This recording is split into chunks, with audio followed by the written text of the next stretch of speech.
Yang kami hormati Bapak Direktur Jenderal Penetapan Hak dan Pendaftaran Tanah, Direktur Jenderal Penataan Agraria, Direktur Jenderal Pengendalian dan Penertiban Tanah dan Ruang, rekan-rekan Sesdijen baik dari penetapan hak dan pendaftaran tanah, penataan agraria dan pengendalian dan penertiban tanah. Terus kemudian yang kami hormati juga teman-teman dari Biro Hukum, Biro Humas, dan teman-teman para direktur di lingkungan Direktorat Jenderal Tata Ruang, teman-teman para kepala bidang se-Indonesia, kepala bidang penataan dan pemberdayaan, teman-teman kantor pertanahan, dan teman-teman semua Jafung di lingkungan Direktorat Jenderal Penataan Ruang. Pertama-tama, marilah kita memanjatkan puji dan syukur kehadirat Allah Subhanahu wa Ta'ala atas perkenannya sehingga kita bisa berkumpul di ruang virtual ini untuk sama-sama mengikuti sosialisasi mengenai Peraturan Pemerintah Pengganti Undang-Undang Nomor 2 Tahun 2022 tentang Cipta Kerja. Dan yang kedua, kami menyampaikan mohon maaf, sedianya Pak Dirjen akan membuka pada kegiatan sosialisasi pagi ini, tapi karena beliau ada tugas di Yogyakarta sehingga beliau menugaskan kami untuk bergabung bersama dengan teman-teman sekalian. Nah, teman-teman sekalian, perlu kami sampaikan bahwa kegiatan ini merupakan kewajiban kita dari Kementerian Agraria untuk mensosialisasikan kembali mengenai ketentuan daripada Undang-Undang CK yang telah diperbarui melalui Perpu Peraturan Pemerintah Pengganti Undang-Undang Nomor 2 Tahun 2022 tentang Cipta Kerja ini, di mana sebenarnya meskipun secara substansi kita tidak ada perubahan yang signifikan, kita hanya melakukan sejumlah perbaikan terhadap sejumlah kata-kata yang salah ketik, katakanlah huruf besar, huruf kecil, huruf besar, terus kemudian koma, terus kemudian ada penyisipan kata preposisi di dalamnya, terus kemudian yang ada satu pasal yang terkait dengan yang merefer ayat kedua dan ketiga, terus kemudian ya kita hanya melakukan perbaikan minor di dalam Perpu ini. Namun meskipun kita hanya melakukan perubahan minor, kita semua tetap memiliki kewajiban untuk mensosialisasikan mengenai Perpu nomor 2 tahun 2022 ini. Nah, ini dalam kesempatan ini kita akan menghadirkan narasumber Pak Ellen Setiadi. Nah, ini teman-teman kami berharap untuk bisa memanfaatkan momentum ini sebaik-baiknya untuk bisa merekam kembali spirit daripada Undang-Undang CK yang digagas sebelum tahun 2020 hingga lahirnya tahun 2020 yang lalu, terus kemudian dilakukan perbaikan di beberapa hal, terus kemudian kita khusus di penataan ruang kita melakukan perbaikan teknis redaksional penulisan. Nah, ini mungkin teman-teman nanti bisa menyimak perubahan substansi apa yang terjadi kaitannya dengan pemberlakuannya Perpu nomor 2 tahun 2023 ini.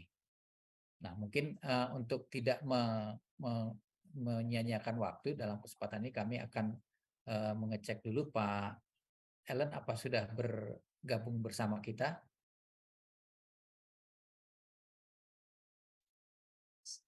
Selamat pagi. Oh ya, baik. Selamat pagi Pak Ellen, selamat bergabung Pak. Jadi terima kasih teman-teman, Pak Ellen sudah bergabung bersama kita, dan kemudian ya ini sekarang kita mempersilahkan Pak Ellen untuk menyampaikan materi sosialisasinya kepada kita semua. Mengenai waktu kami serahkan ke Pak Ellen nanti sepenuhnya sampai dengan selesai, terus kemudian nanti kita lanjutkan dengan sesi tanya jawab. Kami perkenalkan Pak Ellen, yang hadir di sini adalah teman-teman dari berbagai direktorat, terus kemudian ada teman-teman dari Kanwil, para kepala bidang penataan dan pemberdayaan masyarakat, dan teman-teman beberapa kantor pertanahan gitu, dari kantor pertanahan di Indonesia. Ya mungkin saat ini peserta Zoom masih 162, ini akan bertambah terus seiring dengan berjalannya waktu, nanti akan terus bertambah. Kami persilakan Pak Ellen. Terima kasih. Baik, terima kasih Pak Farid, Pak Sesdijen Tata Ruang. Pak Ibu sekalian yang saya hormati, tadi sudah disampaikan oleh Pak Farid, Pak Sesdijen, teman-teman yang dari Direktorat, kemudian Kanwil dan Kamta. Assalamualaikum warahmatullahi wabarakatuh. Selamat pagi, salam sejahtera bagi kita semua. Nah, Pak Ibu sekalian, terima kasih kami diundang untuk menyampaikan mengenai Perpu Cipta Kerja, tadi sebagaimana sudah disampaikan bahwa ini adalah sebagai pembaharuan dari Undang-Undang Cipta Kerja.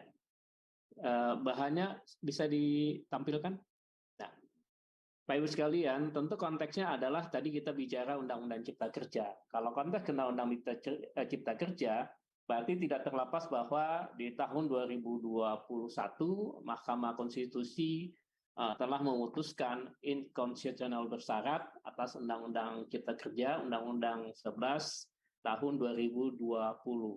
Nah, oleh karena itu, pemerintah dan DPR berkewajiban menindaklanjuti putusan Mahkamah Konstitusi tersebut, terutama adalah bahagian-bahagian yang menyebabkan Undang-Undang Cipta Kerja dinyatakan inkonstitusional bersyarat, dianggap bertentangan dengan Undang-Undang Dasar 45, namun tetap dinyatakan berlaku paling lama 2 tahun sejak putusan MK diucapkan, yaitu putusan MK 91 tahun 2020 pada tanggal 25 November 2021. Artinya, kalau tidak dilakukan perbaikan, maka masa berlaku dari Undang-Undang Cipta Kerja hanya sampai dengan November 2023. Ya, kalau hitungan sekarang tinggal 10 bulan lagi. Apa yang menyebabkan Undang-Undang Cipta Kerja dinyatakan inkonstitusional oleh MK, sehingga perlu dilakukan perbaikan oleh pemerintah dan DPR? Yang pertama adalah MK memandang penggunaan metode omnibus yang digunakan di dalam Undang-Undang Cipta Kerja belum diatur di dalam Undang-Undang 12/2011, yaitu adalah Undang-Undang Pembentukan Peraturan Perundang-undangan.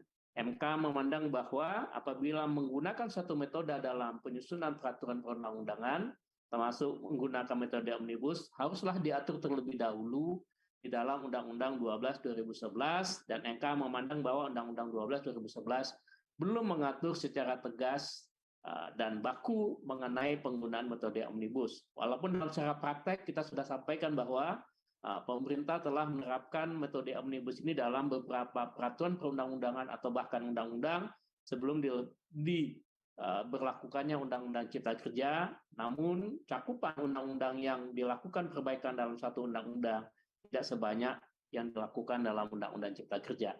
Jadi yang pertama adalah yang kita selesaikan, kalau ingin menggunakan metode omnibus harus terlebih dahulu diatur di dalam Undang-Undang Pembentukan Peraturan Perundang-undangan. Yang kedua, MK melihat bahwa masih terdapat beberapa kesalahan teknis penulisan di dalam Undang-Undang Cipta Kerja, sehingga ada beberapa perbaikan atau perubahan sejak disampaikan oleh DPR kepada Presiden. Nah, perubahan itu disebut oleh MK tidak boleh dilakukan dan menyebabkan bahwa tidak terpenuhinya asas kejelasan tujuan di dalam pembentukan peraturan perundang-undangan.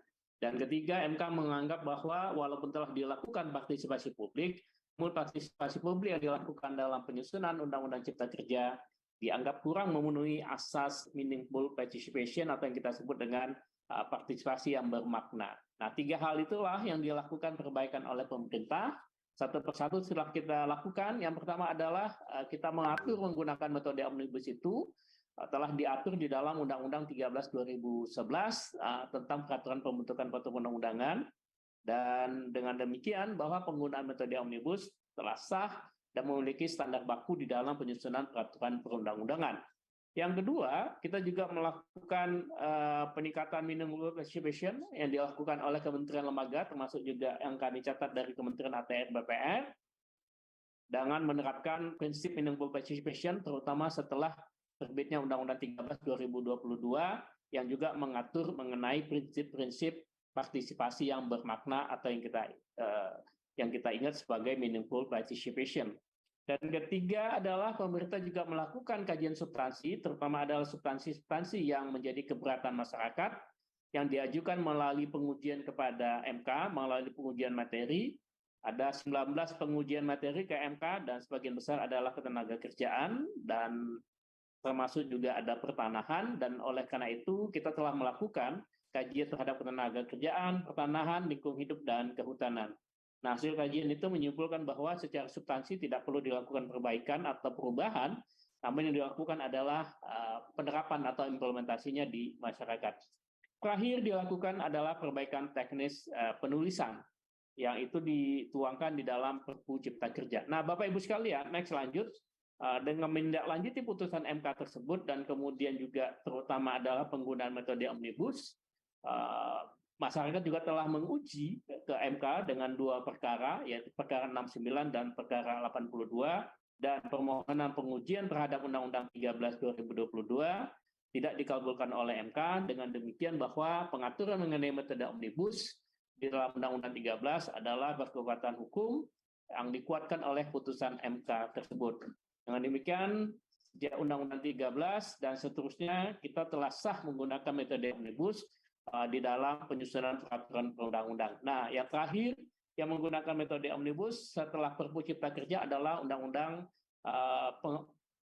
Pengembangan dan Penguatan Sektor Keuangan atau Undang-Undang P2SK yang kita sebut dengan Undang-Undang Nomor 4 Tahun 2023, juga menggunakan metode omnibus di dalam penyusunan peraturan perundang-undangan.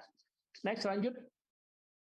Tadi juga disampaikan bahwa Presiden sejak dengan putusan MK, bahkan sebelumnya juga mengingatkan untuk melakukan peningkatan participation, dan ini juga sudah kita sampaikan kepada teman-teman di kementerian lembaga.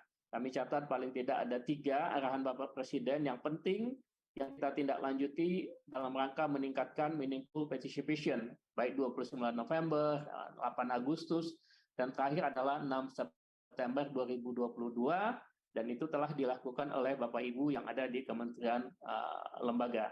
Next, lanjut. Ini yang kami record, Bapak Ibu sekalian, catatannya. Meaningful participation dilakukan oleh KL, ada 24 institusi atau kementerian lembaga, dan kami monitor terus-menerus, dan untuk laporan akhir dari pelaksanaan meaningful participation pada tahun 2022 sedang kami siapkan final setelah mendapatkan informasi ataupun data dari kementerian lembaga. Next, lanjut. Dan Pak Ibu sekalian, Presiden tadi adalah untuk meningkatkan meaningful participation, juga membentuk namanya Satgas Cipta Kerja. Ini adalah salah satu-satunya undang-undang yang dibentuk khusus dengan Kepres untuk dilakukan sosialisasi kepada masyarakat. Mengingat muatan dan tujuan dari Undang-Undang Cipta Kerja yang besar, terutama adalah untuk melakukan transformasi di bidang perekonomian dalam rangka penciptaan lapangan kerja yang luas, maka perlu dilakukan sosialisasi yang komprehensif kepada masyarakat, dan untuk itu Presiden telah membentuk namanya Satgas Sosialisasi Cipta Kerja yang telah melakukan berbagai kegiatan selama 2021 dan 2022. Next, lanjut. Nah, sekarang adalah setelah pemerintah menyelesaikan tindak lanjut dari putusan MK, tentu pemerintah melakukan perbaikan Undang-Undang Cipta Kerja sebagaimana tadi yang menjadi amar putusan MK. Namun, dalam rangka penyelesaian perbaikan Undang-Undang Cipta Kerja tersebut, pemerintah dihadapkan dalam 3 situasi untuk diambil langkah-langkah policy atau kebijakan. Yang pertama adalah adanya dinamika global, yaitu menyangkut adanya tensi geopolitik, ada inflasi global, krisis multisektor, suku bunga global, dan stagflasi. Nah, di dalam negeri kita masih mempunyai persoalan, terutama pada masa pandemi COVID dan pemulihan ekonomi berkaitan dengan ketenaga kerjaan, GDP atau pertumbuhan ekonomi yang turun, kemudian ada penanganan COVID, pandemi COVID, dan pemulihan ekonomi nasional, serta di tahun 2023 kita memasuki tahun politik. Nah, di satu sisi lain, putusan MK yang nomor 91 tahun 2020 mengenai Cipta Kerja menimbulkan aspek ketidakpastian, yaitu beberapa investasi ataupun investor masih belum mau merealisasikan investasinya karena menganggap bahwa Undang-Undang Cipta Kerja harus ada kepastian penyelesaiannya sejak pasca putusan MK, terutama adalah apa yang harus dilakukan oleh pemerintah dan DPR sebelum masa berlakunya selesai pada akhir November 2023. Nah, 3 hal itulah yang menjadi pertimbangan pemerintah, dan akhirnya Presiden mengambil policy kebijakan untuk menetapkan Perpu Cipta Kerja dalam rangka penyelesaian putusan MK tentang Undang-Undang Cipta Kerja. Nah, coba kami akan sampaikan satu persatu mengenai dinamika yang terjadi pada saat pemerintah mengambil policy penetapan Perpu tentang Cipta Kerja. Di kuartal 3 dan kuartal 4, situasi perekonomian dalam tanda petik tidaklah dalam kondisi yang ideal, ataupun terjadinya berbagai hal dan dinamika, terutama adalah terjadinya dinamika global, sehingga sudah ada warning, terutama adalah dari lembaga internasional, dari World Bank dan IMF, yang mengingatkan bahwa, terutama IMF, mengingatkan bahwa di tahun 2022 dan 2023, dunia menghadapi apa yang disebut dengan resesi atau stagflasi. Nah, tentu dalam catatan IMF akan ada sepertiga negara-negara di dunia yang akan terdampak, itu kalau lebih kurang adalah 70 negara. Tentu dampak ini sebagian besar akan berpengaruh kepada kita, bangsa kita Indonesia. Nah, apabila kita tidak melakukan policy tindakan yang cukup kuat atau yang cukup tepat dan lebih awal, maka dampak dari stagflasi atau krisis global itu akan langsung berdampak kepada kita. Apabila ini terjadi, tentu yang tadi sudah menjadi catatan kita, pertumbuhan ekonomi kita yang sudah lumayan baik, terutama pasca pandemi COVID, upaya perluasan lapangan kerja, dan lain sebagainya, tentu akan terhambat. Nah, sebagai catatan kita di media sudah kita baca, sudah banyak terjadinya PHK dan lain sebagainya, sehingga itu menambah beban di sisi ketenaga kerjaan kita. Nah, next, lanjut Pak Ibu sekalian. Dari sisi aspek global, kami sampaikan bahwa situasi dunia tidak baik-baik saja, dan ini tentu dipicu masih adanya tensi geopolitik, yaitu perang Rusia-Ukraina yang sampai saat ini belum selesai. Kemudian terjadi inflasi dunia, di mana beberapa inflasi cukup tinggi di negara-negara yang merupakan adalah mitra dagang kita, misalnya adalah Amerika, Eropa, dan lain sebagainya. Sehingga impor dari Indonesia atau ekspor dari kita juga mengalami kontraksi. Kemudian terjadi krisis multisektor, yaitu adanya krisis pangan, energi, dan keuangan, serta adanya meningkatnya cost of living. Pangan, kita lihat Bapak Ibu sekalian, terjadi peningkatan harga-harga, terutama adalah misalnya gandum dan lain sebagainya, jagung, yang ini akan berpengaruh kepada sektor perekonomian kita. Begitu juga kita juga mengalami peningkatan harga energi, terutama adalah BBM. Pak Ibu juga sudah mengalami di kuartal 3 dan kuartal 4 terjadi kenaikan yang cukup signifikan terhadap harga BBM kita. Jadi ini adalah merupakan dampak langsung dari harga energi internasional. Kemudian terjadi kenaikan suku bunga global, risiko stagflasi yang tadi saya sudah sampaikan. Nah, dengan demikian, proyeksi pertumbuhan ekonomi yang kita harapkan semula sudah mulai tumbuh dan pulih pasca pandemi COVID, akhirnya mengalami kontraksi ataupun mengalami penurunan pertumbuhan ekonomi, ya, dimulai pada Oktober 2022 dari IMF memotong pertumbuhan ekonomi dunia hanya 2,7%, World Bank Agustus hanya memprediksinya 2,3%, dan OECD November 2002 hanya 2,2%. Pak Ibu sekalian, World Bank pada Januari mengkoreksi kembali tingkat pertumbuhan dunia hanya sekitar 1,7%. Nah, kalau 1,7% dapat dibayangkan bahwa percepatan pemulihan ekonomi global, begitu juga nanti di Indonesia tentu akan berpengaruh. Indonesia diperkirakan tumbuhnya hanya 4,8%. Padahal kita untuk meningkatkan pertumbuhan ekonomi yang cukup sustain atau berkelanjutan untuk menciptakan lapangan kerja yang cukup kuat, kita paling tidak membutuhkan pertumbuhan ekonomi kita paling sedikit adalah 6%. Dan kita pada tahun 2022 berhasil meningkatkan tumbuhan pertumbuhan kita pada angka 5,31%. Next, lanjut. Ini Bapak Ibu sekalian, catatan mengapa kami menyampaikan data dan angka ini adalah untuk menggambarkan, walaupun secara real makro mungkin kita tidak melihat atau tidak mengalami secara langsung, namun pada secara makro, global, dinamika ekonomi global sangat mempengaruhi kondisi perekonomian kita, terutama adalah untuk meningkatkan investasi yang memperluas lapangan kerja. Tadi proyeksi pertumbuhan, kemudian juga ada penurunan pertumbuhan ekonomi di beberapa negara utama mitra dagang kita, Amerika Serikat, Uni Eropa, India, Tiongkok, dan Korea Selatan. Intinya adalah kalau negara-negara mitra pertumbuhan ekonominya rendah, tentu sangat sulit kita dapat meningkatkan ekspor ke negara-negara utama. Nah, apabila ekspornya tidak meningkat, tentu penciptaan lapangan kerja yang dibutuhkan untuk produksi juga akan berkurang. Jadi ini adalah catatan yang penting yang harus kita ambil beberapa polisi kebijakannya. Antara lain adalah dengan menetapkan Perpu Cipta Kerja. Next. Ini adalah menggambarkan beberapa strategi yang diambil oleh pemerintah. Ada kombinasi atau bauran kebijakan yang dilakukan adalah kombinasi antara kebijakan sektor moneter dan fiskal, yaitu adalah penerbitan penerbitan Perpu Cipta Kerja, dan di sisi fiskal adalah Perpu Cipta Kerja. Di sisi moneter, pemerintah telah menerbitkan Undang-Undang P2SK atau Undang-Undang 4 tahun 2023, dan kita akan perkuat lagi dengan pengaturan devisa hasil ekspor. Next, lanjut.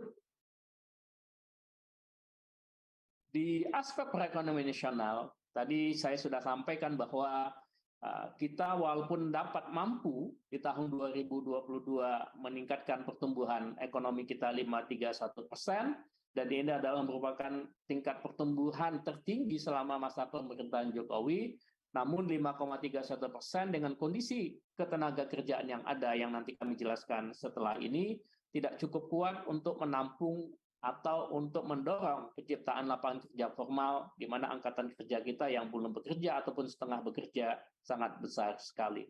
Jadi data dan angka ini menggambarkan bahwa berbagai polisi kebijakan harus diambil oleh pemerintah untuk tetap mempertahankan tumbuh berkembangnya ekonomi Indonesia. Next, lanjut. Bapak Ibu sekalian, tadi dari sisi aspek nasional, kami juga menggambarkan bahwa kita perlu segera juga menyelesaikan persoalan ketenaga kerjaan. Pada masa-masa saat ini kita mengalami pertumbuhan apa yang disebut dengan bonus demografi, namun apabila kita tidak mengelola dengan baik bonus demografi ini, maka akan bisa menjadi persoalan di kemudian hari, bahkan bisa menyebabkan dampak-dampak politik dan sosial yang akan mempengaruhi stabilitas bangsa kita ke depan. Sebagai catatan, Bapak Ibu sekalian, dan ini juga merupakan upaya kita pertama kali kita menerbitkan Undang-Undang 11 2020 atau Undang-Undang Cipta Kerja, adalah upaya kita ingin menyelesaikan persoalan di ketenaga kerjaan, terutama adalah bagaimana 53,8 juta orang angkatan kerja yang belum bisa masuk ke dalam pekerjaan formal. Dalam pekerjaan formal artinya adalah yang bekerja secara penuh. Jadi disampaikan bahwa setiap tahun kita secara nasional paling tidak kita menerima 2,71 juta angkatan kerja baru. Nah, kemudian ditambah lagi adalah ada 8,42 juta orang pengangguran yang belum diselesaikan. Tambah lagi ada 34,13 juta orang yang pekerjaannya hanya paruh waktu, jadi tidak bekerja penuh. Dan di terakhir ada 8,54 juta setengah pengangguran. Artinya dia bekerja hari ini, mungkin besok tidak, dan lain sebagainya. Jadi ada 53,8 juta orang yang harus kita carikan instrumennya supaya mereka bisa masuk di dalam pekerjaan penuh atau pekerjaan formal. Nah, oleh karena itu, upaya-upaya kita menciptakan investasi yang cukup kuat dan tinggi untuk membuka lapangan kerja adalah upaya-upaya yang perlu kita lanjutkan secara terus-menerus, sehingga persoalan ketenaga kerjaan kita dapat kita selesaikan, baik melalui membuka investasi baru ataupun membuka untuk upaya-upaya wirausaha lainnya. Di sisi lain, kita mempunyai persoalan di tingkat pendidikan, Bapak Ibu sekalian, di mana pendidikan rata-rata pekerja yang masuk dalam kelompok angkatan kerja itu pendidikannya masih jauh di bawah yang diperlukan industri. Kalau kita lihat bahwa pendidikan itu porsinya masih terbesar adalah tingkat SMP ke bawah, porsi kedua berada di tingkat menengah, dan baru tidak terlalu besar hanya di diploma atau yang pernah mengalami pendidikan di pendidikan tinggi. Jadi dengan demikian, walaupun kita memiliki atau mendapatkan investasi itu haruslah dapat menyerap tenaga kerja kita pada porsi yang tingkat pendidikannya itu masih menengah ke bawah. Jadi inilah yang membedakan kita dengan beberapa negara. Kenapa beberapa negara misalnya Malaysia, Vietnam, dan Thailand dapat menerima investasi cukup tinggi yang menyerap langsung tenaga kerja sesuai dengan pendidikannya. Nah, kita perlu ada transformasi lagi bahwa investasi yang ada itu disesuaikan lagi bahwa adalah industri-industri yang sifatnya padat karya dengan tingkat pendidikan atau skill pendidikan yang masih jauh di bawah yang diperlukan oleh industri. Jadi ini adalah soal-soal yang harus kita selesaikan, dan Undang-Undang Cipta Kerja berupaya untuk menyelesaikan persoalan tersebut dengan melakukan transformasi ekonomi ke depannya. Next, lanjut. Ini selama pandemi COVID kita juga mengalami yang dari bekerja ini menambah beban di pengangguran, yaitu di November 2022 tercatat yang mengalami dampak dari pandemi COVID sebanyak 4,15 juta orang. Ada yang pengangguran, setengah pengangguran, dan pengurangan jam kerja, dan lain sebagainya. Nah, di sisi kanan adalah ingin melihatkan kepada Bapak Ibu sekalian bahwa tadi sudah disampaikan walaupun investasi kita misalnya cukup tinggi pada tahun 2021, 2022, namun penyerapan tenaga kerja berbanding rata-rata investasi 1 triliun mengalami penurunan yang cukup berarti. Di mana mungkin 10 tahun yang lalu 1 triliun bisa menyerap 4.900 orang, namun di tahun 2021 1 triliun hanya bisa menyerap 1.340 orang, bahkan mungkin lebih kurang. Di tahun 2022 hanya sekitar 1.000 atau 1.100. Jadi kalau kita tadi punya persoalan di 54,3 juta tenaga kerja yang harus kita selesaikan, berapa triliun harus investasi yang ada. Nah, oleh karena itu paling tidak setiap tahun kita harus bisa menyerap maksudnya tenaga kerja yang baru. Kalau dihitung adalah sekitar 2,71 juta, Bapak Ibu silakan kali berapa triliun harus kita butuhkan. Paling tidak adalah 2.700 triliun untuk bisa langsung menyerap seluruh tenaga kerja yang ada ke dalam lapangan kerja. Kalau tidak, tentu harus dilakukan afirmatif kebijakan lainnya, yaitu melakukan kewirausahaan sehingga dibukalah lapangan-lapangan kerja baru, baik untuk diri sendiri maupun kepada pekerja yang lainnya. Jadi ini adalah persoalan-persoalan mendasar mungkin yang luput dalam perhatian Bapak Ibu, tapi ini menjadi concern kita semua. Bagaimana upaya kita untuk bisa mengatasi persoalan pemulihan ekonomi sekaligus juga adalah mengatasi lapangan pekerjaan yang semakin hari semakin sedikit lapangan pekerjaan tersedia dengan nilai investasi yang ada. Next, lanjut.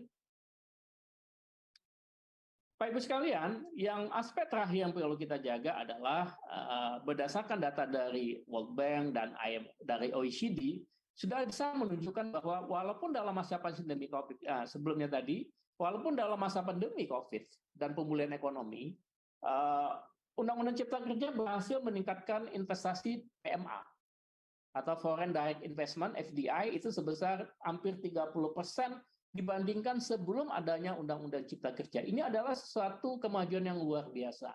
Oleh karena itu kemajuan ini perlu kita lanjutkan, perlu kita teruskan dengan Undang-Undang Cipta Kerja yang ada.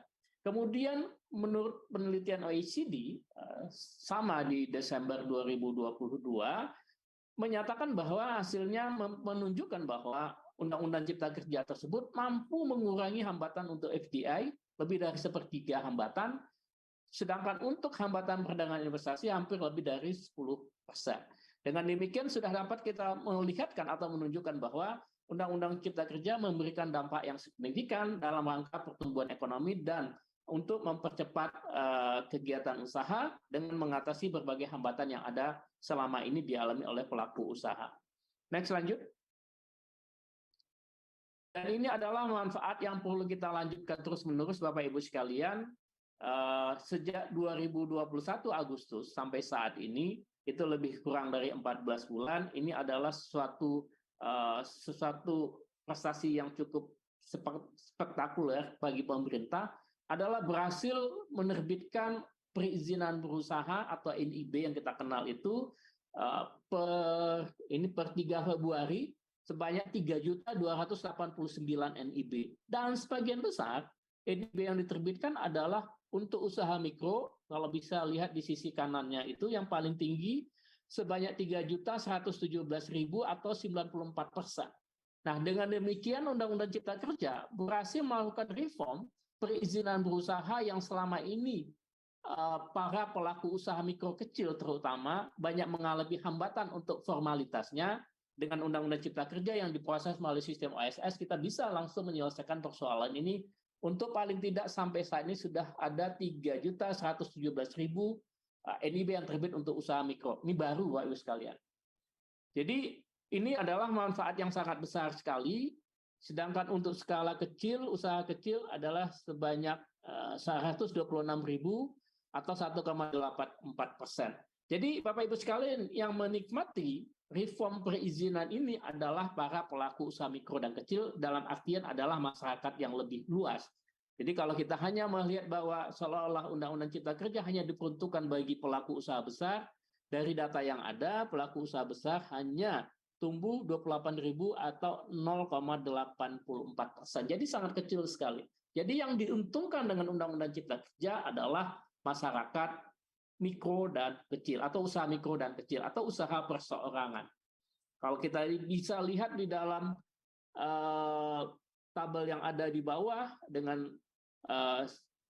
di dalam usaha mikro kecil tersebut terdapat 1.805.000 produk yang sudah diregister atau dicatatkan di dalam sistem perizinan kita.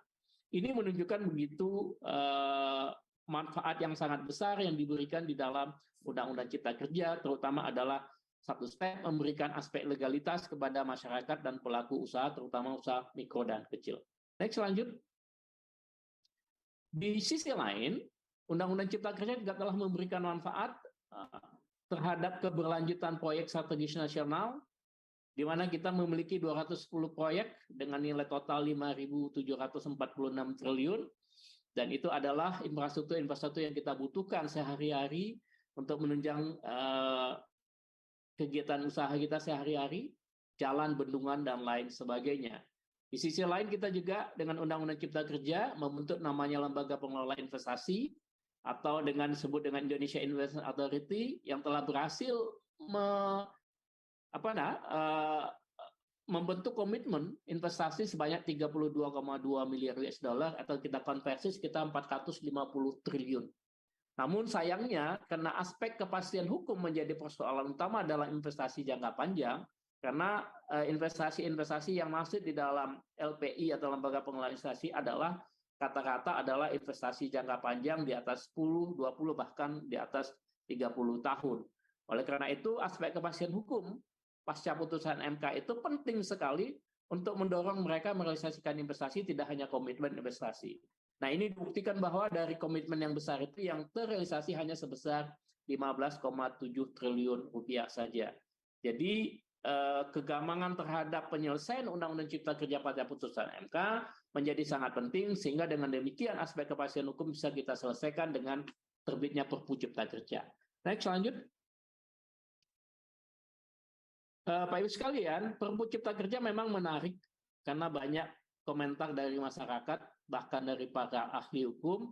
Tapi dari catatan kami bahwa penerbitan Perpu ini di tahun 2022 bukanlah yang sesuatu yang extraordinary atau biasa, karena kalau kita lihat sepanjang tahun dari 2025, kami ambil 2024 lah, sampai dengan 2022, atau mengambil 2 masa pemerintahan, yaitu adalah pemerintahan Pak SBY 2024 sampai 2014, dan pemerintahan Pak Jokowi, sebenarnya setelah terbit Perpu itu sebanyak 27 Perpu, di mana hampir 10 itu adalah Perpu di bidang perekonomian. Nah, kalau kita lihat situasinya, Perpu yang paling banyak diterbitkan sampai saat ini adalah Perpu dalam masa pemerintahan Pak SBY sebanyak 16 peraturan pemerintah, kalau di bidang ekonominya sebanyak 7 Perpu.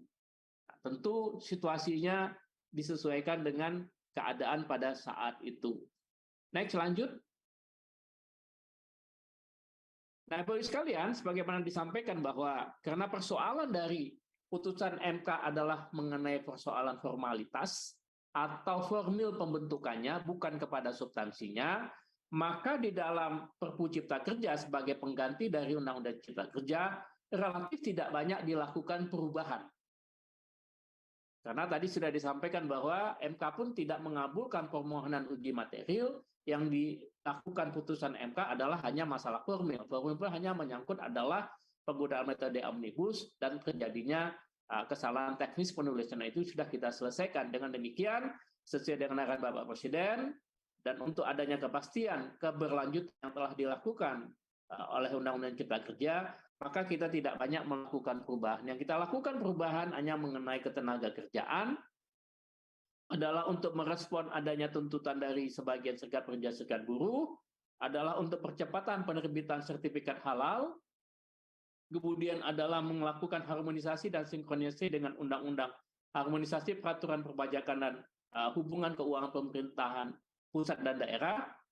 Kemudian ada pengelolaan sumber daya air dan perbaikan teknis penulisan. Nah, dengan demikian, struktur undang-undang atau Perpu Cipta Kerja relatif sama dengan Undang-Undang Cipta Kerja yang ada, termasuk substansi dan materi yang ada di dalam berkaitan dengan tata ruang dan pertanahan relatif tidak dilakukan perubahan, kecuali adalah perbaikan dari segi teknis penulisan. Secara substansi tidak ada perubahan terhadap substansi yang ada di sektor tata ruang dan di pertanahan. Jadi, Pak Ibu sekalian, jumlah babnya sama, 15 bab, namun pasalnya hanya bertambah 1, jadi 186 pasal, karena ada ketentuan peralihan berkaitan dengan berlakunya Undang-Undang Cipta Kerja selama ini. Next, lanjut. Ringkas saja, beberapa perubahan substansi di bidang ketenagakerjaan hanya mengenai alih daya atau sourcing, sebelumnya tidak diatur atau dihapus di dalam Undang-Undang Cipta Kerja, kemudian diatur kembali. Kemudian ada perubahan frasa cacat menjadi disabilitas, ini adalah menyesuaikan dengan Undang-Undang Disabilitas. Kemudian yang agak menjadi banyak perhatian publik adalah mengenai upah minimum. Nah, upah minimum kita merubah formula yang semula kenaikan upah minimum itu hanya mengacu kepada parameternya adalah inflasi atau pertumbuhan ekonomi, namun sekarang ditetapkan formulanya adalah dapat berupa kombinasi dari pertumbuhan ekonomi, inflasi, ataupun formula lain, ataupun data lain yang dilakukan perhitungan oleh pemerintah, atau kita sebut dengan indeks tertentu. Kemudian pemerintah dalam keadaan tertentu juga dapat menetapkan perhitungan upah yang berbeda. Ini adalah kita berkaca dengan pada waktu COVID, di mana pemerintah sebagian kegiatan usaha mengalami penurunan kegiatan, namun sebagian juga melakukan peningkatan kegiatan. Dengan demikian, pemerintah dapat melakukan kebijakan yang berbeda pada masa tertentu seperti masa COVID.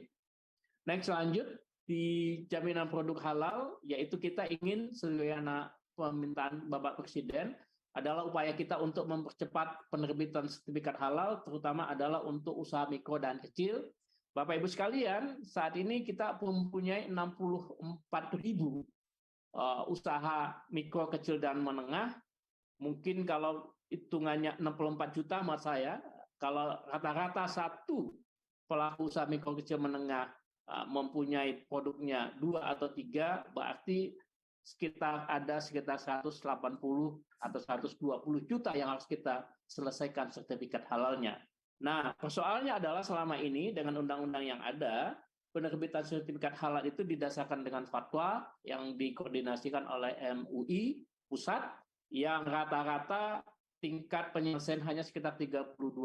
Nah, kalau ini dilakukan dengan pola yang ada, tentu kita tidak bisa mempercepat untuk melakukan sertifikat halal terhadap produk-produk yang ada. Oleh karena itu, dilakukan perbaikan percepatan untuk penerbitan sertifikat halal, yaitu adalah fatwa halal dapat dilakukan tidak hanya oleh MUI pusat, tetapi juga oleh MUI kabupaten dan MUI provinsi, serta pemerintah membentuk komite fatwa halal untuk mempercepat penerbitan sertifikat halal untuk usaha mikro dan kecil. Kemudian yang penting adalah penggunaan sistem elektronik untuk mempercepatan pelayanan yang terintegrasi mulai dari pendaftaran sampai dengan terbitnya sertifikat halal. Kemudian juga ada masalah aspek pembiayaan yang berdasarkan bersumber dari APBN, APBD, dan sumber lain yang sah. Next, lanjut lagi. Ya, itu. Kemudian yang substansi perpajakan, Pak Ibu sekalian, sebelum terbitnya Perpu Cipta Kerja dan setelah berlakunya Undang-Undang Cipta Kerja, pemerintah juga menerbitkan Undang-Undang Harmonisasi Peraturan Perpajakan dan menerbitkan Undang-Undang Hubungan Keuangan antara pemerintah pusat dan pemerintah daerah yang sebagian materi sebelumnya diatur di dalam Undang-Undang Cipta Kerja. Nah, karena telah diatur dalam dua undang-undang tersebut, maka dilakukan harmonisasi dan sinkronisasi sehingga tidak terjadi lagi duplikasi pengaturan antara Perpu Cipta Kerja dengan undang-undang yang ada. Next, lanjut. Kemudian berkaitan dengan pengelolaan sumber daya air, terutama adalah untuk penyelesaian proyek-proyek strategis pemerintah berupa waduk, dam, dan lain sebagainya yang diperlukan untuk kepentingan umum, maka perlu pengaturan yang lebih jelas terhadap kegiatan pengalihan alur sungai yang sebelumnya tidak diatur di dalam Undang-Undang Sumber Daya Air. Namun hal ini diperlukan di dalam pelaksanaan penyelesaian proyek-proyek strategis nasional, sehingga perlu diatur kembali di dalam Undang-Undang Pengelolaan Sumber Daya Air yang kita ubah di dalam Cipta Kerja, yaitu adalah mengenai pelaksanaan pengalihan alur sungai di dalam pengelolaan sumber daya air. Next, lanjut. Dan terakhir adalah Undang-Undang Pemerintahan Daerah, ini berkaitan dengan Undang-Undang HKPD. Karena sudah diatur di dalam Undang-Undang HKPD, maka ketentuan ini dihapuskan di dalam Undang-Undang Cipta Kerja. Next, lanjut.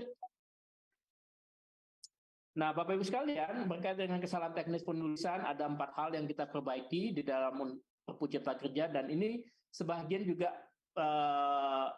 kita lihat dan kita teliti kembali di beberapa undang-undang sektor yang ada di tata ruang dan di undang-undang berkaitan dengan pertanahan.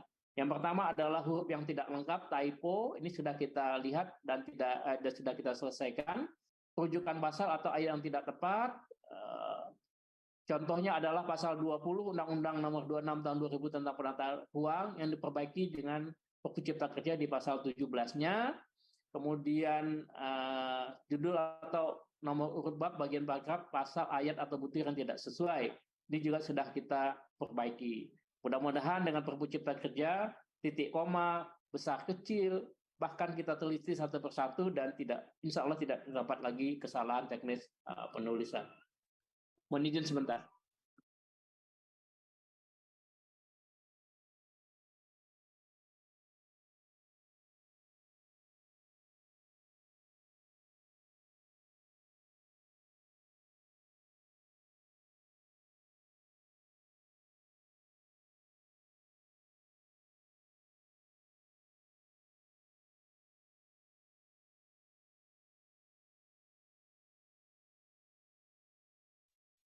Mohon maaf, kami akan bercepat dan mohon izin nanti karena harus dipanggil Pak Menteri, Pak Menko. Ada beberapa mungkin nanti pertanyaan kita hold dulu, tetapi kami ingin selesaikan dulu. Next, lanjut. Ini setelah apa yang dilakukan adalah mengenai karena diatur dalam pasal 22 Undang-Undang 45 bahwa Perpu itu harus mendapat persetujuan DPR, maka saat ini pemerintah telah menyampaikan kepada DPR dan kita tentu menunggu pembahasan di DPR. Nah, pengajuan persetujuan di DPR adalah dalam bentuk rancangan undang-undang yang telah kita siapkan dan tentu menunggu pembahasan di DPR. Kita harapkan pembahasan ini paling tidak bisa dilakukan pada masa sidang DPR pada 10 Januari sampai 16 Februari atau masa persidangan 4 yang akan dimulai di 14 Maret tahun 2023. Nah, sampai dengan belum ditetapkannya RUU penetapan Perpu ini, maka Perpu Cipta Kerja tetap berlaku sampai adanya keputusan DPR RI. Next, lanjut. Sebagaimana template yang ada, RUU penetapan Perpu sifatnya hanya penetapan, yaitu hanya ada 2 pasal, pasal 1 penetapan Perpu, pasal 2 mulai berlaku, kemudian ada penjelasan dan Perpunya menjadi lampiran. Next, lanjut. Meaningful participation, ini Bapak Ibu sekalian dan hari ini kita lakukan, karena Perpu Cipta Kerja menggantikan sepenuhnya Undang-Undang Cipta Kerja, maka pelaksanaan sosialisasi wajib dilakukan kembali oleh KL, walaupun substansinya masih sama. Karena undang-undangnya berbeda, Undang-Undang Cipta Kerjanya dicabut, adanya Perpu Cipta Kerja adalah merupakan undang-undang yang baru, maka pelaksanaan sosialisasi wajib dilakukan kembali oleh kementerian lembaga, termasuk oleh Bapak Ibu sekalian, meskipun substansinya sama atau tidak berubah. Pelaksanaan sosialisasi wajib dilakukan dengan menerapkan meaningful participation, yaitu adalah hak untuk didengarkan pendapatnya, hak untuk dipertimbangkan, dan hak untuk mendapatkan penjelasan atau jawaban. Nah, berkaitan dengan RUU, Bapak Ibu juga, masyarakat juga bisa disampaikan untuk memberikan masukan melalui online di partisipasiku BPHN Go ID. Bapak bisa akses di sana, memberikan masukan, bisa melakukan kegiatan sosialisasi FGD, kemudian wajib merespon media cetak, online dan medsos atau hoax yang tidak tepat atau pertanyaan atau masukan dari masyarakat dan pemangku kepentingan. Next, lanjut. Peraturan pelaksanaan, kita juga karena sudah terbitnya Perpu, kita dapat melakukan perbaikan beberapa PP dan Perpres. Yang sudah kita siapkan adalah PP 5, tentu nanti berkaitan juga dengan kegiatan Bapak Ibu, berkaitan dengan KKPE, kemudian PP 28 tentang perindustrian, PP 29 tentang perdagangan, next lanjut. PP 39 tentang jaminan produk halal, kemudian Perpres 32 tentang neraca komoditas, dan Perpres tentang tindakan hukum yang dianggap dikabulkan secara hukum atau kita sebut dengan fiktif positif. Nah, kita juga menyiapkan, sedang di dalam proses, next lanjut, adalah perbaikan dari PP 19 tentang penyelenggaraan pengadaan tanah untuk kepentingan umum. Ini adalah dari sektor Bapak Ibu sekalian, dan Perpres mengenai bidang usaha, penanaman modal, dan Perpres nomor 49 sebagai perubahan dari Perpres 10. Next lanjut. Pak Ibu sekalian, demikian kira-kira yang dapat kami sampaikan, dan Pak Bu Aini atau mohon maaf, kami dadak dipanggil oleh Pak Menko, saya mungkin minta jeda sekitar 15 menit, setelah itu saya akan gabung lagi, mohon maaf, karena ada panggilan mendadak dari Pak Menteri yang harus kami segera selesaikan. Mungkin paling lambat 15 atau 20 menit kami akan kembali ke Zoom ini. Mohon izin, silakan kami kembalikan kepada Pak Padi dan Bu Aini. Terima kasih. Baik, makasih Pak Ellen. Jadi teman-teman sekalian, sambil ini Pak Ellen dipanggil Pak Menteri, mungkin nanti kita bisa menghimpun ini sejumlah berbagai pertanyaan yang ada di benak teman-teman sekalian kaitannya dengan berlakunya Perpu ini gitu ya. Sebenarnya sih tadi kita ingin mau menanyakan ke Pak Ellen, tapi minta tolong teman-teman Notulen bisa mencatat dulu kira-kira untuk disampaikan ke Pak Ellen nanti. Kapan nih dengan berlakunya Perpu, kapan nih kita bisa melakukan dalam tanda petik revisi terhadap peraturan pemerintah turunan UU CK tersebut yang di sektor kita, katakanlah kaitannya dengan PP 18, PP 19, terus kemudian PP 2 sampai dengan PP 221, PP 20 pengendalian ya, terus kemudian PP 21 tentang penataan ruang. Ini kapan kita bisa mulai melakukan perbaikan atau penyesuaian, mengingat ada beberapa pasal yang dalam tanda petik menurut teman-teman dan ketika dalam tataran implementasi ya kita ada beberapa isu yang perlu kita sesuaikan gitu, memperhatikan kebutuhan pelaksanaan ini, pelaksanaan perizinan ataupun pelaksanaan KKPR itu sendiri gitu. Nah, mungkin teman-teman sekalian ada yang dalam tanda petik sudah memiliki sejumlah pertanyaan yang akan disampaikan oleh yang pertanyaan yang disampaikan oleh teman-teman yang akan ditujukan kepada Pak Ellen Setiadi, mungkin kami persilakan kepada teman-teman untuk ini mulai merangkum dan menyampaikan kepada kita, nanti dicatat oleh teman-teman Notulen gitu. Mungkin ada komentar dari teman-teman sekalian.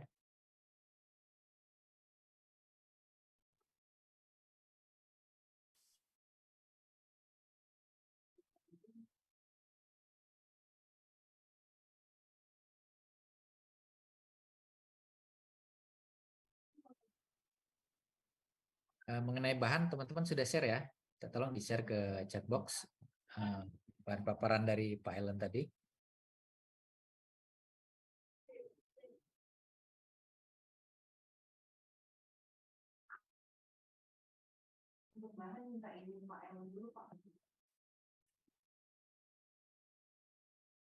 Oh ya, nanti kita ini segera kita share ya. Kita perlu konfirmasi ke Pak Ellen. Tapi kalau kami lihat ini kayaknya udah paten ini materinya. Nanti kita share setelah ada sinyal dari Pak Ellen. Segera kita sampaikan. Teman-teman mungkin ada komentar, masukan? Atau saran dari kita ini, dari Direktorat Jenderal Tata Ruang mungkin ada masukan yang kaitannya dengan telah berlakunya Perpu, terus kemudian mengenai peraturan turunannya, apakah kita perlu melakukan revisi dalam beberapa poin, mungkin bisa dimasukkan di sini, kayak ya semacam inilah kita mulai menyusun DIM terhadap kebutuhan kita dalam hal untuk memperkuat PP 21 tentang penyelenggaraan penataan ruang. Mungkin ada beberapa masukan dari teman-teman, ya kami ambil contoh misalkan di pasal 93 ya, kaitan dengan melakukan revisi atau peninjauan kembali terhadap rencana tata ruang, di mana di situ disebutkan di pasal 93 tersebut ada 4 kriteria yang bisa dijadikan landasan untuk melakukan peninjauan kembali. Di antaranya adalah perubahan wilayah administrasi, terus kemudian kebijakan pembangunan nasional, terus kemudian di sana ada suatu hanya menyebutkan 4 poin. Terus kemudian di sisi yang lain ada suatu kejadian di pemerintah kabupaten di salah satu provinsi di Indonesia yang kebetulan RT RW-nya itu dalam tanda petik digugat oleh sekelompok masyarakat. Terus kemudian hasil putusan sudah diproses di TUN, terus kemudian hasil putusan kasasi MA yang sudah berkekuatan hukum tetap mencabut beberapa pasal daripada Perda tentang RT RW tersebut yang secara muatan lokal itu beberapa area itu memerlukan perbaikan, memerlukan revisi. Nah, ini setelah kita mempelajari di pasal 93 ternyata dasar untuk melakukan revisi RT RW itu tidak disebutkan adanya putusan pengadilan. Nah, ini kita akhirnya dalam tanda petik secara internal menjadikan bahan diskusi. Nah, ini apakah mungkin kita melakukan revisi rencana tata ruang berdasarkan putusan pengadilan ya, meskipun sejatinya secara logika umum yang namanya melaksanakan putusan pengadilan itu adalah ya kewajiban kita semua untuk melaksanakan putusan pengadilan. Namun di pasal 93 tersebut kita belum mencantumkan bahwa salah satu dasar daripada merevisi tata ruang itu adalah berdasarkan putusan pengadilan. Itu contoh yang rencana kita akan coba masukkan dalam penguatan PP 21 di masa yang akan datang. Mungkin teman-teman dari berbagai daerah atau dari teman-teman dari lingkungan teknis bisa menyampaikan di sini untuk kemudian nanti kita bahas dalam rencana pembahasan PP selanjutnya. Ya, ini adalah salah satu contoh case. Ya, mungkin ada komentar dari teman-teman sekalian kaitannya dengan bahan yang disampaikan oleh Pak Ellen tadi. Belum ada? Kalau belum ada, kita sama-sama menunggu. Pak Ellen bergabung kembali.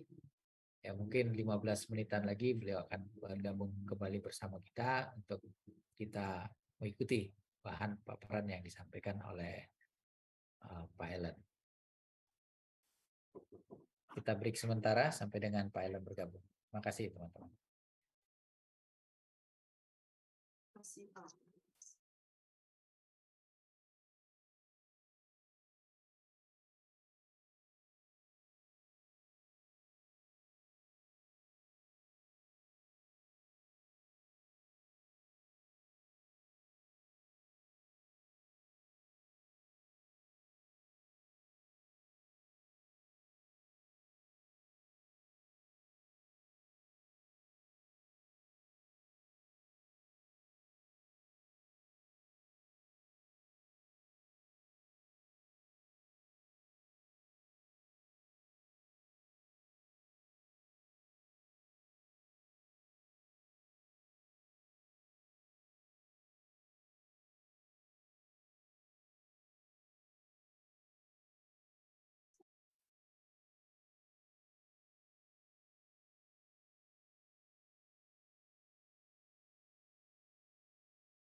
Mohon izin Pak Sesdirjen, ini sepertinya ada rekan-rekan yang bertanya lewat chat.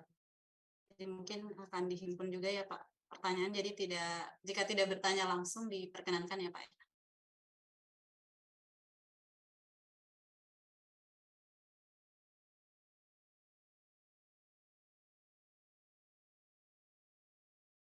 Oke, ya.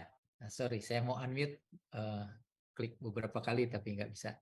Jadi benar, pertanyaan dari teman-teman daerah kita himpun dulu sambil menunggu. Seperti contohnya ada dari seksi P3 Kantah Kaur menanyakan apakah perubahan dalam Perpu 2 apakah terdapat perubahan dalam Perpu 2 terkait ORS RBA gitu ya. Ya, tadi meskipun tadi Pak Ellen menyampaikan tidak ada perubahan substantif yang disampaikan di dalam perubahan Perpu ini, tapi nanti kita coba dengar beliau. Mungkin ada beberapa poin yang terkait dengan ini, Pak. Yang hal-hal yang sebenarnya secara prinsip sudah diakomodir dalam perbaikan tersebut. Ya, terima kasih. Pertanyaan dari Kantah Kaur kita udah catat. Nanti tim akan meneruskan ke Pak Ellen ketika beliau bergabung. Kalau teman-teman yang lain ada pertanyaan, monggo langsung disampaikan lewat chat sini. Nanti kita bisa sampaikan kepada beliau. Efisien waktunya. Terima kasih.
Baik, terima kasih. Mohon maaf. Ya.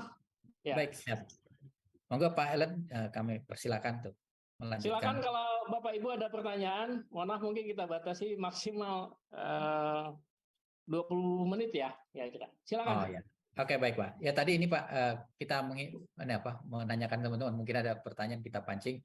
Ini kurang lebih ini Pak Ellen. Ini kan sekarang sudah ada Perpu, terus kemudian ya kaitannya sebenarnya sih ketika kemarin hendak melakukan revisi atau pembahasan peninjauan terhadap Undang-Undang CK ini, kita ada ingin menyisipkan beberapa substansi gitu ya.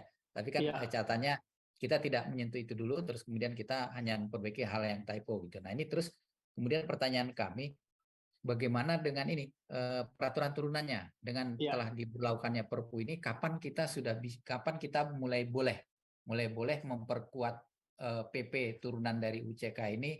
Katakanlah kami di penataan ruang ada PP 21 yang kita akan coba kita perkuat lagi dengan setelah memperhatikan dinamika penyelenggaraan penataan ruang, nampaknya ada beberapa hal yang perlu kita sesuaikan. Nah ini kapan kita mulai mengusulkan revisi terhadap PP turunan tersebut. Dan kemudian tadi ada dari Kantah Kabupaten Kaur menanyakan apakah di dalam Perpu ini mencakup juga tentang perubahan yang kaitannya dengan OSS RBA gitu. Apakah ada perubahan substansif di kaitannya dengan perizinan di OSS berbasis risiko ini? Ya, pertanyaan nanti akan muncul. Jadi yang pertama saya jawab ya. Tadi kan saya sudah sampaikan juga di bahan yang sudah kami terima dan sudah dalam proses untuk proses revisi perbaikan PP itu ada 5 Perpres, ada 2, mohon maaf 4 PP dah. Artinya gini, Pak Ibu sekalian, sejak Perpu kita kerja diundangkan atau berlaku, maka sejak saat itulah kita berhak atau boleh melakukan perbaikan, Pak, PP dan Perpresnya. Jadi kami sebenarnya pada waktu rapat 2 kali dengan Pak Wamen Keuangan yang memimpin rapat, setelah kami sampaikan ke KL untuk segera mengusulkan untuk menyampaikan usulan perbaikan PP atau Perpresnya. Nah, catatan kami yang baru masuk adalah, dan ini belum formal dari ATR, tetapi ada dari kebutuhan yang ada, baru hanya mengenai PP tentang pengadaan tanah untuk kepentingan umum, Pak. Kalau misalnya diperlukan ada perubahan PP untuk tata ruang dan lain sebagainya, tentu perlu segera disampaikan ke kami, Pak, kantor Menko Perekonomian, karena pola proses untuk perbaikan PP atau Perpres Cipta Kerja itu sama dengan penyusunannya, yaitu dikoordinasikan atau melalui izin perkasa oleh Menko Perekonomian, Pak Farid. Demikian, Pak. Oh, siap. Baik, makasih Pak Elan, kabar gembira. Jadi nanti modelnya lewat jalur izin prakarsa gitu ya, untuk yang kalau misalkan kami mengusulkan revisi terhadap PP 21 ini. Terima kasih Pak Elan. Ya. Terus kemudian yang terkait dengan ini perubahan di ini perizinan terkait dengan OSS RBA, apa ada perubahan Pak kaitan dengan jadi OSS RBA ada perbaikan. Oleh karena itu kami memprioritaskan perbaikan yang lebih awal di PP 5-nya Pak Farid.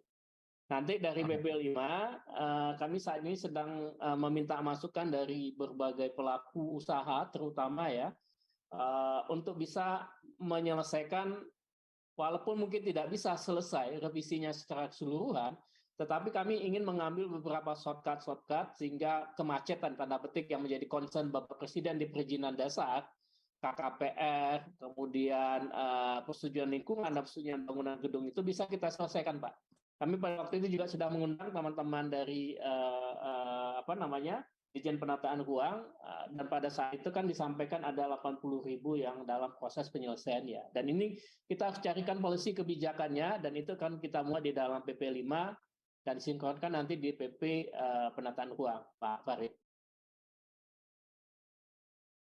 Oh, siap Pak, baik. Ya termasuk ini ya Pak, mengenai isu tentang IPR, ketentuan IPR dalam rangka PBG gitu ya, dalam rangka persetujuan bangunan gedung itu juga termasuk jadi bahasan termasuk itu ya. juga yang akan kita sederhanakan sesuai akan Bapak Presiden.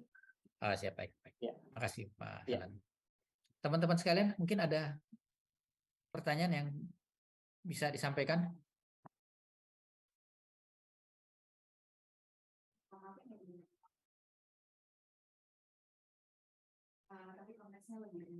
Boleh, teman-teman boleh nanya kalau misalkan kaitan dengan ini. Dengan ini apa, dengan adanya niatan untuk memperkuat proses perizinan dengan memperhatikan isu lingkungan gitu. Jadi gini Pak Elan, mohon izin, ada teman yang mau bertanya tapi malu-malu gitu. Khawatir ini apa kontraproduktif dengan semangat yang ada gitu. Jadi kita sudah menjalankan KKPR dengan mekanisme yang ada, bahwa teman-teman OSS memiliki tiga persyaratan dasar, gitu ya, persyaratan dasar dalam perizinan, yaitu KKPR, terus kemudian persetujuan gedung dan persetujuan lingkungan. Nah, terus kemudian ketika menyangkut perizinan di area yang ini dalam tanda petik wilayah pulau kecil tertentu, nah ini rupanya ada satu pembahasan mengenai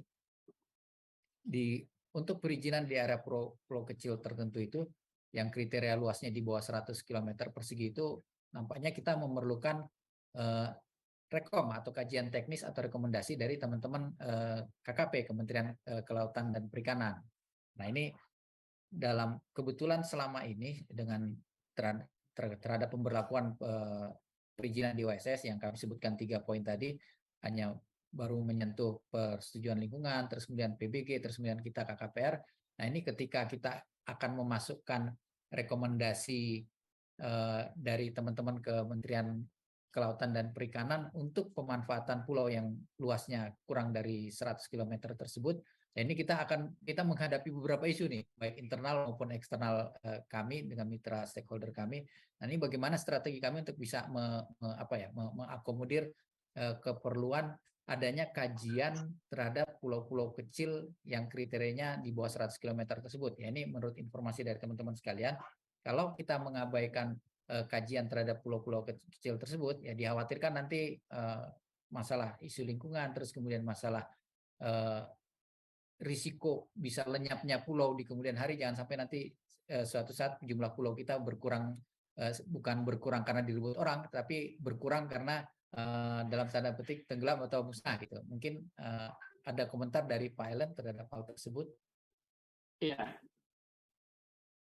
Ini memang berkaitan dengan pulau-pulau kecil, Pak Ibu sekalian, ini merupakan domain dua undang-undang ya. Saya adalah undang-undang penataan ruang, kemudian juga adalah tentu nanti lanjutannya dengan berkaitan dengan hak-hak atas tanah, kemudian juga adalah undang-undang pulau-pulau kecil dan pesisir. Jadi karena undang-undang ini sama-sama berdiri pada awalnya, walaupun belum ada koneksi di awalnya itu, namun dengan Perpu Cipta Kerja, sebenarnya Undang-Undang Cipta Kerja, kita kan sebenarnya ingin membangun namanya One Map Policy ya Pak ya. One Map Policy itu sebenarnya harapan kita semua duduk di sana dan selesai, sehingga tidak perlu lagi ada semacam saling menunggu ataupun saling harus ada selesai dulu baru yang lainnya selesai. Namun Pak Farid, memang One Map Policy kita masih dalam perjalanan dan mungkin banyak hal-hal yang besar harus diselesaikan dahulu, sehingga yang berkaitan dengan pulau-pulau kecil, mekanismenya belum selesai di One Map Policy, sehingga mungkin nanti dalam prosedurnya masih, saya lihat dalam prosedur biasa masih dijalankan ya. Nah mungkin yang paling nanti kita coba ingatkan teman-teman KKP adalah membangun sistem komunikasi ataupun sistem IT, sehingga yang tadi yang Bapak harapkan bahwa mendapatkan praktek ataupun sesuatu itu dalam proses penyelesaian berkaitan dengan tata ruang ataupun juga hak tanah di pulau kecil itu bisa cepat dilakukan lebih baik daripada saat ini. Jadi ini mungkin lebih banyak teknis ya Pak Farid ya, tetapi kalau dalam acuan dari Perpu Cipta Kerja baru sampai hanya sebatas mengintegrasikan melalui One Map Policy. Dan ini di catatan kami karena juga ada di kantor Menko, One Map Policy juga masih dalam proses untuk penyelesaian yang ada di darat dulu nih, yang izin tambang dan lain sebagainya, termasuk yang penyelesaian kebun-kebun sawit yang ada di hutan. Kira-kira demikian catatan kami, Pak Farid. Jadi kayaknya masih dalam proses yang existing yang ada, tetapi kita perlu mendorong teman-teman KKP untuk membuat sistem yang terhubung dengan nanti dengan sistem yang ada di ATR. Demikian Pak Farid. Oh ya, baik, makasih arahannya Pak. Jadi tim teknik kami sudah berupaya membangun ini, tim Datim kami sudah membangun komunikasi dengan tim teknis KKP. Kalau misalkan rekomendasi yang diperlukan, terus kemudian bagaimana sistem kita merespon setelah pemohon mengajukan permohonan lewat OSS, terus kemudian tektokan sistem pertukaran datanya kita sudah antisipasi dengan antar tim teknis kami gitu. Kita coba antisipasi. Hanya saja nanti tinggal kita memerlukan ini apa agreement bersama. Kapan nih kita mulai menerapkan bahwa sebelum masuk ke proses KKPR, terus kemudian kita memerlukan kajian teknis terhadap pulau kecil tersebut. Ini yang sedang kita rumuskan antar biro hukum, baik biro hukum kami dengan biro hukum BKPM dan biro hukum KKP. Ya dalam waktu singkat mungkin akan mencapai mencapai kesepakatan bersama untuk penerapannya gitu. Makasih Pak Baik. Ya. Teman-teman yang lain mungkin ada yang ingin disampaikan?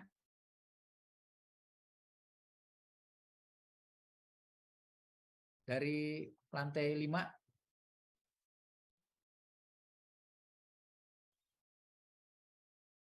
Teman-teman lantai 6. Teman-teman SPR.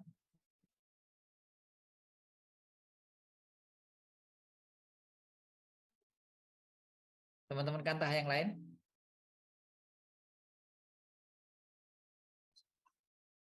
Kayaknya nggak ada pertanyaan tuh Pak Farid, karena memang substansi tata ruang sama pertanahan nggak berubah Pak dalam Perpu Pak Farid. Ya. Iya. Ya memang secara ini apa? Secara substansi kita tidak ada ini ya, tidak menghadirkan hal yang baru. Mungkin pertanyaannya lebih ke ini Pak, lebih ke KKPR dan Pertek itu, ke teknisnya sangat teknis dalam hal pelaksanaan implementasi KKPR itu sendiri. Mungkin itu yang banyak PR kami buat teman-teman. Ya mungkin perlu kami laporkan juga dengan ke Pak Ellen dalam kesempatan ini Pak. Jadi ya amanat dari UCK ini kan ingin mempermudah perizinan ya. Terus kemudian yang lain kita punya amanat untuk menyusun RDTR di Indonesia gitu, untuk Iya. memperbanyak jumlah RDTR. Yang kebetulan kalau Pak Ellen menyimak tanggal 17 Januari kemarin, Pak Presiden sempat menyentil Ya, dua KKPR. isu disentul, menyentil dua isu disentul, terus kemudian ya yang terkenal namanya adalah KKPR, yang Iya. KKPR. Ketika kita lihat hulu daripada isu KKPR tersebut, karena kami menyediakan RDTR-nya masih minim. Ya. Saat ini RDTR kita yang sudah ada perkadanya baru di angka 280, dan yang terintegrasi dengan OSS itu 112. Kemarin sempat terpublikasi 118, tapi ada 6 RDTR yang di take down oleh pemerintah kota setempat karena ada revisi tata ruang, sehingga sekarang yang beraktif efektif itu adalah 112. Nah, ini kita memerlukan perbanyakan percepatan penyelesaian RDTR di daerah supaya proses KKPR ini bisa lancar. Sekedar informasi Pak, statistik kami sampaikan kepada Bapak, di bulan Juni kemarin, akhir bulan Juni itu jumlah KKPR kita yang terbit melalui dengan menggunakan RDTR ini baru di angkasa di kisaran angka 2.890. Itu bulan Juni. Terus kemudian bulan Agustus, Juli, Agustus, September itu jumlah RDTR yang terintegrasi dengan OSS bertambah. Waktu itu bulan Juni itu RDTR yang terintegrasi baru di angkasa 56 nggak salah. Di 56 RDTR, terus kemudian bertambah sampai dengan terakhir 112. Dan pada saat semester pertama K3PR, konfirmasi ke KKPR yang terbit dengan otomatis tersebut baru di angka 2.890, dan di akhir tahun 2022 kemarin, 6 bulan berikutnya, jumlah KKPR kami terbit lebih dari 40.000, Pak. Iya. Lebih dari 40.000, jadi bisa dibayangkan semester pertama terbit 2.800, nggak nyampe 3.000, terus kemudian di semester keduanya kita terbit 40.000 lebih, dan per akhir bulan Januari kemarin, angka tersebut sudah terbit menyentuh angka 50.000 sekian gitu. Nah, ini artinya kami butuh support dari berbagai pihak, gimana caranya supaya RDTR ini semakin banyak, semakin dipercepat penyusunannya, dan semakin kita percepat integrasinya dengan OSS supaya KKPR yang terbit ini bisa semakin lancar lagi gitu. Seperti itu Pak Ellen laporan kami. Iya. Jadi memang walaupun pergerakannya cepat Bapak, tapi di catatan kita dan laporan Bapak Presiden itu masih banyak yang belum selesai Pak.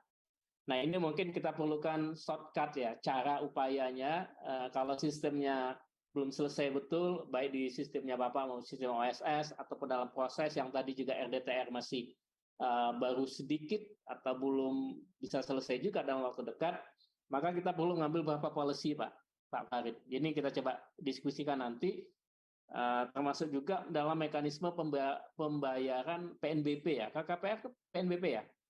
Betul, ada PNBP. Ya. Nah, PNBP ini juga ternyata di catatan kita, dilaporkan oleh pelaku usaha juga menjadi hambatan. Mungkin kita sedang dalami, bisa saja pembayaran PNBP-nya berdasarkan self-assessment, Pak. Kayak membayar pajak gitu. Hitung sendiri, nanti bayar dulu. Yang penting jalan dulu, nanti baru dihitung oleh kementerian lembaga yang bersangkutan.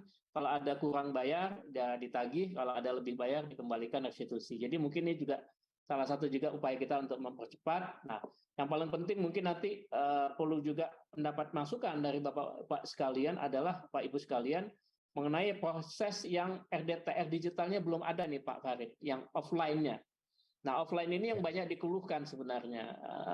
Nah, bagaimana upaya kita untuk mempercepat atau membuat terobosan di offline ini, sehingga yang gantung-gantung tadi yang sampai ke telinganya Pak Presiden itu ratusan ribu, walaupun data terakhir kita waktu itu hanya 80.000, itu bisa kita selesaikan lebih cepat Pak Farid. Kalau boleh ada usulan nanti dari Kementerian ATR, tentu sangat senang sekali, sehingga nanti kita buatkan normanya di dalam perubahan PP 5, yang kita nanti sekaligus adalah membypass yang ada di PP tata ruangnya.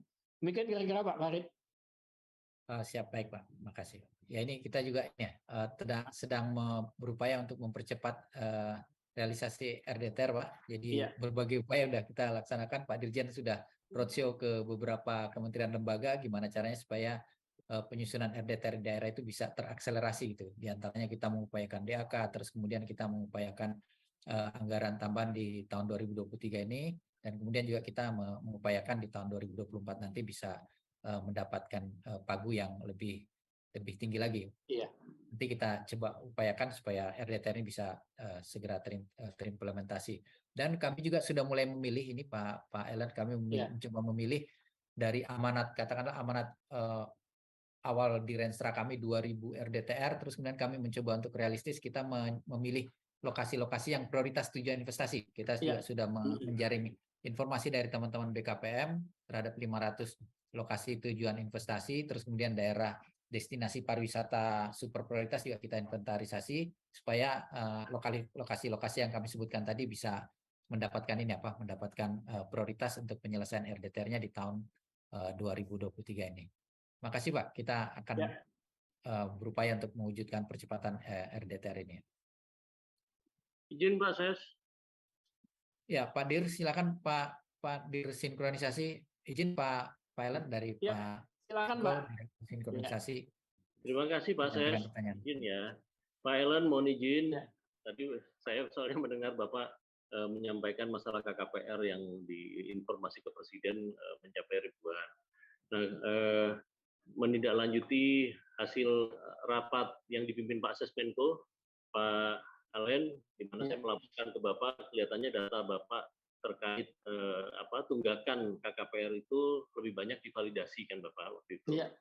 Nah, memang validasi ini sebetulnya seharusnya kan otomatis kan Bapak, dan itu di sistem ASS yang dikawal oleh BKPM. Tapi saya lapor Pak Dirjen juga, dan memang menurut kami juga kalau saling menunggu tidak akan menyelesaikan masalah juga Pak Ellen. Jadi kemarin atas izin Pak Dirjen, Pak Ses juga kami sudah, saya lapor ke Pak Ellen ini, kita sudah bentuk tim untuk percepatan termasuk untuk validasinya Pak Ellen. Jadi sehari itu kita validasi 1000 Pak Ellen. Jadi kalau kemarin di Bapak untuk pusat masih 4.000-an, ini 4 hari sudah selesai. Dan setelah itu tim validator akan membantu untuk melakukan penilaian untuk KKPR. Nah, hanya begini Pak Alen, itu kan masih yang di pusat gitu ya. Kan sementara kemarin kalau tidak salah rapat kita minggu lalu saja sudah 13.000 yang untuk Pemkot begitu kan, dan itu pertambahannya juga akan terus itu Bapak. Jadi barangkali nanti kami mohon arahan Bapak juga begitu, bagaimana kami bisa membantu juga untuk percepatan paling tidak validasi dulu di kabupaten kota, kemudian nanti untuk penilaiannya juga. Barangkali itu laporan dan juga sekaligus mohon arahannya. Terima kasih Pak Alen, Pak Ses, terima kasih. Ya, terima kasih Pak Direktur. Jadi hal-hal seperti itu yang kita perlukan saat ini. Jadi kalaupun perlu ada cantelan norma Bapak untuk melakukan penyelesaian sumbatan itu, termasuk yang di tempat lain juga tetapi bisa kita lakukan, ya kita akan muat Pak dalam perubahan PP 5 Pak Direktur. Jadi kalau boleh ada usulan segera, kita inventaris selesai, mudah-mudahan akhir minggu depan selesai, dan sehingga nanti kita sudah mulai masuk di dalam penormaan revisinya Pak Direktur. Jadi kalau boleh minggu ini kami terima beberapa usulan masukan untuk percepatan yang tadi kalau di tempat Bapak bisa selesai cepat, tetapi di tempat lain yang mungkin yang perlu kita dorong melalui normanya seperti apa. Itu ya Pak Direktur ya. Baik Bapak, terima kasih. Makasih Pak. Pak Ses. Ya. Makasih Pak Direktur. Jadi tambahan informasi Pak Ellen, tadi kami ngecek langsung ke dashboard. Ternyata yang disampaikan Pak Direktur sinkronisasi benar Pak, udah ada penurunan 2.000 di akhir pekan kemarin. Akhir pekan kemarin angkanya di 4.000-an, sekarang di 2.400. Sudah ada signifikan, dan percepatan itu kita segera implementasikan. Iya. Terus kemudian ada pertanyaan ini Pak Ellen dari ruang chat.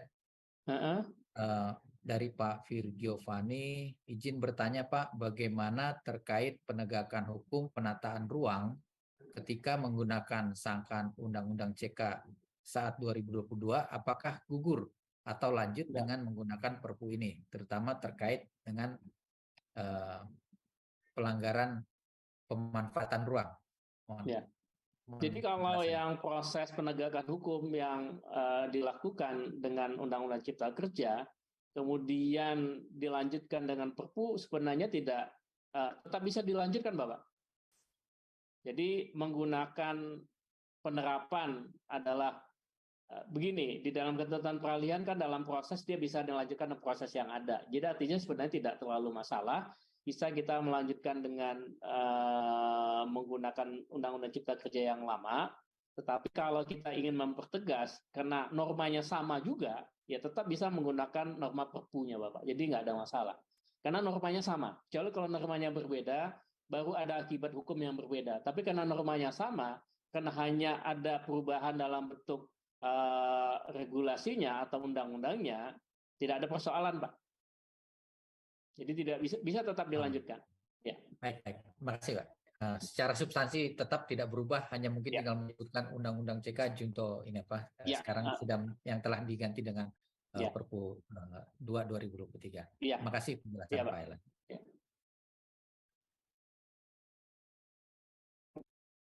Ada lagi teman-teman?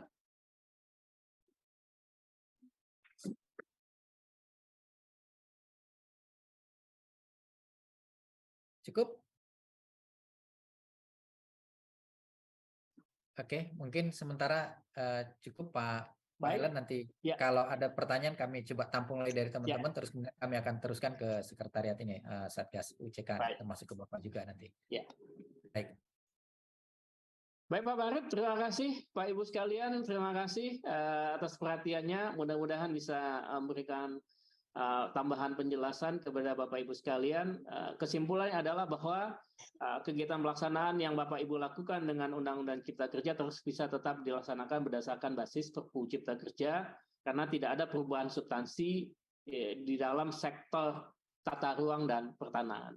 Mudah-mudahan upaya kita untuk terus melakukan perbaikan di dalam proses, pertama tadi adalah penyelesaian tata ruang di dalam sistem ASS, bisa kita lanjutkan terus-menerus, sehingga apa yang dihasilkan oleh Bapak Presiden untuk penciptaan investasi yang lebih kuat, lebih tinggi, dan untuk cipta lapangan kerja yang lebih luas dan lebih banyak, dapat kita wujudkan dengan dukungan dari Bapak Ibu sekalian dari Kementerian ATR BPN.